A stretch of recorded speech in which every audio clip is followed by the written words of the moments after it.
I'm Mr. Ramsey, saving Western civilization, one student at a time.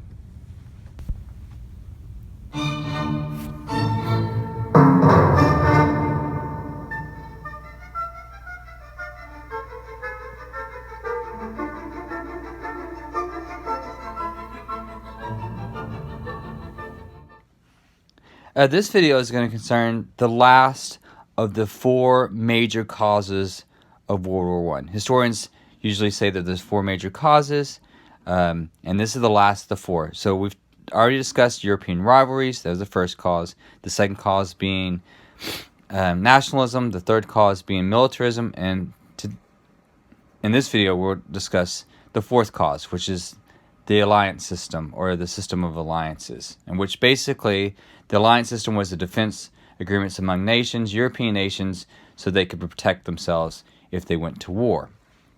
And so this has the background of this starts. We'll just start with 1870, because that moved these alliance systems, are restructuring Europe. Because what happens in 1870, you have the Franco-Prussian War between France and Prussia. And in the process of that, there's going to be some hostilities between France and Prussia. The war starts, the French declare war on Prussia, and in the process, Prussia defeats France, and there's a whole bunch of animosity towards the Prussians by the French, because of three major reasons. First major reason is the fact that Prussia takes Alsace-Lorraine territory that was controlled by France for over 200 years, and Prussia takes it away from them. Okay, that's the first reason. The second reason is they being the Prussians, crown the Kaiser Wilhelm I, in the Hall of Mirrors at Versailles, and that was a national monument for the French. So what the Prussians do, or at least Otto von Bismarck does, is crown Kaiser Wilhelm I in a national monument, Versailles, that Louis XIV built. Okay, so that didn't go well with the French. And of course, the French had to pay money to the Prussians after the war. And in the process, the reason why the Kaiser was actually crowned in Versailles was because he was crowned king over all of Germany. So Germany is now united. And so there's animosity between the French and the Prussians, or the French and the Germans. And so Otto von Bismarck knows this, and so he knows that France will never be an ally with Germany, at least while he's the Chancellor of Germany. So he looks for allies to make sure that his empire, his German empire, Otto von Bismarck's German empire, will not break apart. And so he wants to make sure that never happens. And so he looks for allies. And he forms, after that war, which was in 1870, the Franco-Prussian War was in 1870. After that war, he makes an alliance with Russia and the Austrian-Hungarian Empire. And that alliance is called the Three Emperors League, because you have the Kaiser of Germany, you have the Tsar of Russia, which at the time was Alexander II. Sorry about that. It was Alexander II. And you had Franz Joseph, the Emperor of Austria. So you have Kaiser Wilhelm I of Germany. You have Tsar Alexander II of Russia. And then you have Franz Joseph, the Emperor of Austria. Okay? And that agreement lasts from 1873 to 1880. And so that was the alliance. And that alliance, again, is called the Three Emperors League. Germany, Austria-Hungary, and Russia. Okay? And so in 1880, that league kind of wilted a little bit. And so Germany looks for new allies. It was renewed actually in 1884, but it was on the verge of collapsing. But Otto von Bismarck, because he is all into making sure that his empire doesn't collapse, his German empire doesn't collapse. So he looks for allies. Okay? And so what he does is 1879, he makes sure that Austria-Hungary will always be aligned with Germany, okay? And that's called the Dual Alliance, and that happens in 1879. And then he gets Italy on board in 1882, calling it the Triple Alliance, because you have Germany, Austria-Hungary, and Italy, okay?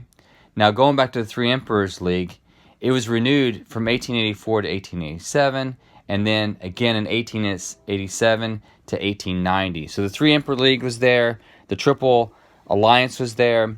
So you have two alliances that Bismarck's working with, okay? But the Three Emperor League defaults in 1890, and the reason why that defaults is because there's a new Kaiser on the throne, Kaiser Wilhelm II, and he allows that to default, and he doesn't really care about the alliance with Russia. And the reason why Otto von Bismarck cares about the alliance with Russia is because he doesn't want to fight a two-front war. Okay? He knows that on his western flank, his western side of Germany, that France will be his enemy. He doesn't need Russia to be on the other flank, on the eastern side, because they could squash Germany like a pancake. And so he wants to preserve his empire by making sure Russia is never aligned with France. And when Kaiser Wilhelm II dismisses Otto von Bismarck, he doesn't care, and so he lets the alliance falter. So there is no Three Emperors League by 1890, and they only have allies. Germany only has allies with Italy and Austria-Hungary, which is called the Triple Alliance. And that's the first major camp in Europe. The second major camp deals with France. Once that alliance that Russia had with Germany falters, France immediately grabs them, and they sign an agreement with Russia in 1894. Okay? So you have two powers, the French and the Russians. And this is Otto von Bismarck's nightmare. Then in 1904, the French sign a friendly agreement, a friendly understanding called the Entente Cordiale with the British in 1904. And by 1907, you have the Russians, the French, and the British on the same side, which is called the Triple Entente, which is a friendly agreement to make sure that if they went to war, they'd help each other out. Okay? So Europe is divided into two camps before the war starts. And that war would be World War I in 1914. So you have the Triple Alliance, which is consisted of Italy, Germany, and Austria-Hungary. And then you have the Triple Entente that's with France, Great Britain, and Russia. So those are the alliance systems. Now, it's a little more complex than that because Germany finds out, like, during the Moroccan crisis, that Italy is not really going to be... Italy's hedging its bets, in other words. And so they found out during the Moroccan crisis that actually Austria-Hungary is probably their only true, real ally that's going to be loyal to them. And so they find that out when the Moroccan crisis between the French and the Germans. You don't need to know that, but I'm just throwing that out there.